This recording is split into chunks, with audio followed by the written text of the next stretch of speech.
5 বছর আগে ভোটার হয়েছেন শিক্ষার্থী সারা সামিনুর, কিন্তু এখনো জাতীয় পরিচয়পত্র করতে পারেননি। কারণ এটা করতে ছবি দরকার হয়, আর পর্দান্বশীল এই নারী ছবি তুলতে রাজি নন। জাতীয় পরিচয়পত্র না থাকায় কোনো নাগরিক সুবিধা পাচ্ছেন না তিনি।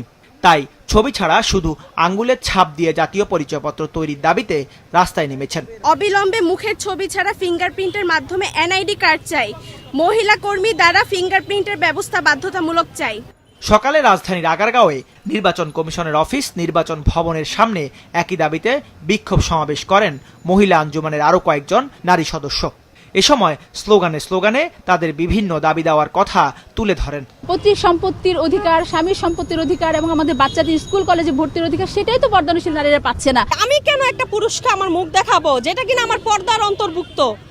এখানে হচ্ছে মেয়েটা দেখানোর কারণে তার একটা গুণা, সে বেপর্দা হচ্ছে। এখন আমরা যখন ছবি তুলবো, আমাদের মুখটাও দেখাবো, ছবিও তুলবো, তখন কিন্তু আমরা মহিলারা দুইটা গুণায় গুণাগার। একটা আল্লাহ পাক ওনার সাথে শিখ করতেছে, আর একটা হইতেছে এই বেপর্দা যে হচ্ছে, আমার মুখ যে খোলা হচ্ছে, এটার কারণে আমি কিন্তু গুণাগার হয়ে যাইতেছি। আমার কিন্তু সেই কারণে কবিরা গুনাহ হইতেছে। সমাবেশ থেকে মহিলা আঞ্জুমানের আহ্বায়ক অভিযোগ করে বলেন, গত 16 বছর ধরে শুধুমাত্র ছবির অজুহাতে পর্দান্বশীল নারীদের পরিচয়পত্র আটকে রাখা হয়েছে, যা এক ধরনের মানবতা বিরোধী অপরাধ।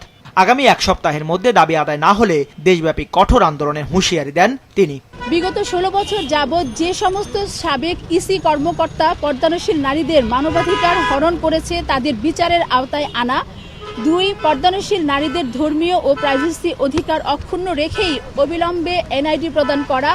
3, পর্দানশীল নারীদের ফিঙ্গারপ্রিন্ট নেওয়ার জন্য মহিলা অফিস সহকারী বাধ্যতামূলক করা।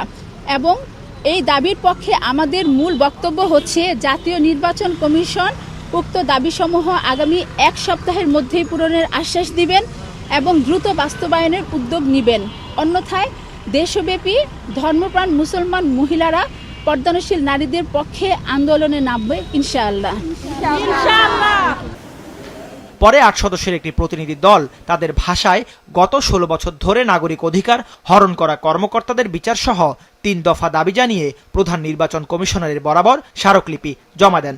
স্মারকলিপি জমা দিয়েছি এবং তিনি আমাদের এই স্মারকলিপিটা চিফ ইলেকশন কমিশনার ওনার কাছে পৌঁছে দিবেন বলেছেন, এবং ওনারা আমাদের বিষয়টা বিশেষ গুরুত্বের সাথে ওনাদের যে মিটিং আছে সেখানে ওনারা উপস্থাপন করবেন, যেন পর্দানশীল নারীদেরকে একটা বিশেষ ব্যবস্থা দেওয়া হয়, সে বিষয়ে ওনারা আলোচনা করবেন। মুখের ছবি ছাড়া শুধু আঙ্গুলের ছাপের ভিত্তিতে নারীদের জন্য জাতীয় পরিচয়পত্র দেওয়ার দাবিতে রাজধানী সহ দেশের বিভিন্ন জায়গায় এর আগেও আন্দোলন করেছে সংগঠনটি।